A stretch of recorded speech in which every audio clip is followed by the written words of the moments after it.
Under the shadows of night, when silence reigns, the earth pulsates with its dark secrets. Welcome. Here the story begins where fear becomes real and escape is just an illusion. Prepare yourself, for here horror does not knock on doors, but breaks them down. In the heart of a desolate desert, where the barren sands stretch endlessly, there lies a land filled with blood and screams from an ancient time, known as the Land of Blood. This land bore witness to a fierce battle centuries ago, where hundreds of soldiers were killed in horrific ways. Some torn apart, others had their heads exploded from the force of explosions. No one was able to escape this human hell. Their bodies were left to merge with the earth, but their souls found no peace. The place became a curse for anyone who ventured near, for every night the ghosts of the soldiers appeared, with their bodies torn and eyes filled with vengeance. After the war, the land was abandoned, but death had consumed every corner. The slain soldiers' spirits never left. Instead, they hung in the air, tormented, searching for either redemption or revenge. And at night, when darkness covered the horizon, the blood-stained ghosts began to appear. From among the rocky hills, the torn bodies of the soldiers emerge, some without heads, others without limbs, with blue and black blood dripping from them, scattered all around. The screams of the dead echo in the air, their pain still alive, and they know no peace. The heavy footsteps of the ghosts move relentlessly, approaching anyone who dares to cross the abandoned battlefield. Anyone who enters the land feels a strange coldness brushing their skin, as if death is drawing near. And when they try to escape, they find themselves returning to the same place, as if the land itself had swallowed them whole.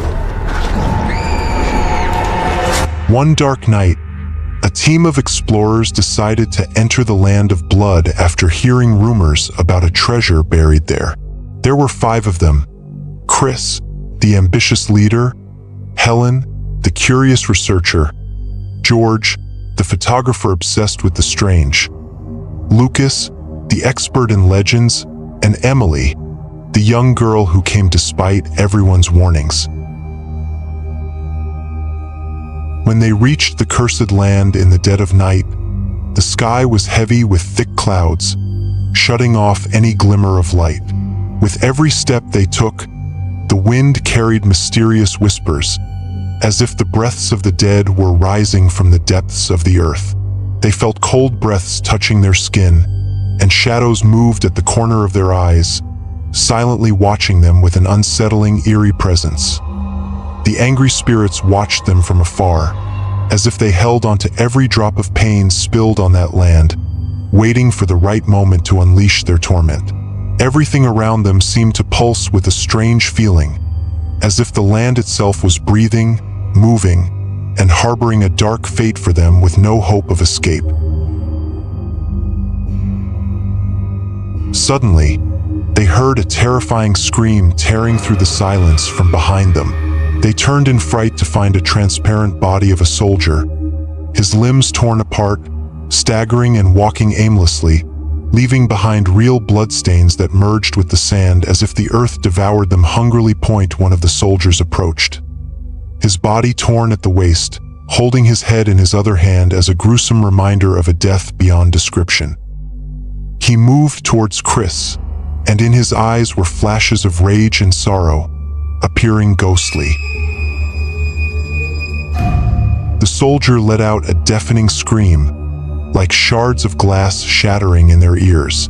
The sky exploded with the sound, and their bodies froze in place. The air around them grew heavier, as if the world itself was pressing down on them. Suddenly, the soldier lunged at Chris, vanishing into his body in a horrifying manner. Chris began to scream, his eyes twisting unnaturally as they rolled back in his head. Then, in an instant, everything stopped. Chris turned his face toward the others, a distorted smile on his features that carried only one meaning. Terror had begun. "Chris, are you all right?" Helen cried in a trembling voice, her eyes wide with fear. But Chris was no longer as he had been. His features had transformed into something inhuman. His eyes glowed with a pale red light, and his face became increasingly monstrous with every passing second. Suddenly, he lunged at George with lightning speed, tearing into him with claws that had turned into sharp talons like knives. Blood splattered everywhere, and George screamed in agony, but his voice was abruptly cut off, as if the darkness had swallowed it whole. Helen and Mark screamed as they tried to escape deeper into the earth, fooling themselves into thinking they might find safety. But the further they went, the louder the voices around them grew. Tearing screams, terrifying cries, and the heavy sound of approaching footsteps came closer, as if the shadows were savoring the terror running through their veins. The darkness thickened, closing in on every corner, and the air became as cold as if they were in an abandoned cellar, tightening its grip on their breaths. Their eyes were filled with tears, and their hearts beat wildly as they realized that survival might become nothing more than a dream. Lucas and Emily continued running, their hearts racing as if they were trying to escape from their chests, until they reached a high hill overlooking the battlefield.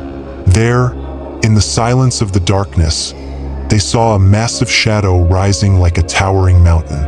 It was the leader of the army of ghosts. Its form was more terrifying than the mind could bear.